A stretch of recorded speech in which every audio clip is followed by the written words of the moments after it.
Alors, j'ai remarqué que dans la cour, il y a des curiosités botaniques. Vous savez que les fleurs vont ensuite faire des fruits, et à l'intérieur des fruits, il y a des graines. Alors, il y a une plante qui s'appelle la cymbalaire des murs. La cymbalaire des murs, comme son nom l'indique, pousse sur des murs. Et dans les anfractuosités, des fois, c'est des murs de pierre sèche, des fois, c'est des murs avec de la chaux ou du ciment, mais il y a toujours des trous. Et il y a des petites plantes qui ont des petites feuilles, et puis il y a des petites fleurs rosées, un peu comme une petite gueule de loup, un muflier. Cette plante ne pousse que sur les murs. Des fois par terre, mais juste à l'anfractuosité du mur.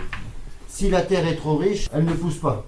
Parce qu'il y a des autres qui aiment bien aussi les terres riches et qui la recouvrent. Et donc elle s'est dit, pour être tranquille, je vais me mettre sur le mur et je vais m'adapter au mur. Seulement les petits, une fois que la fleur est fanée, elle va faire des graines qui normalement tombent. Et la plante s'est dit, mais les petits ils vont vivre sur le mur, je n'ai pas envie qu'ils tombent par terre.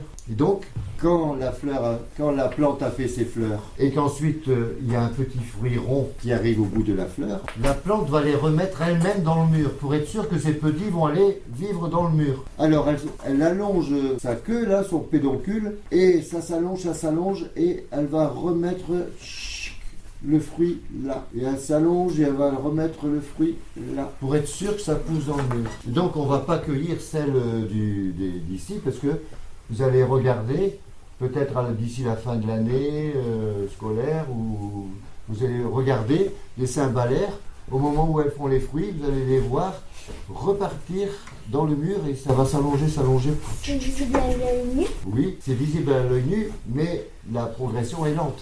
Mais Oui, ça ne fait pas chic-plouf, non, c'est très lent. Donc en quelques dizaines de jours, la queue du fruit s'allonge, ça se tourne comme si c'était attiré par les trous sombres du mur. Parce que se dit donc quand c'est sombre, ça s'envoie dans le mur. Si c'est sombre, c'est un trou.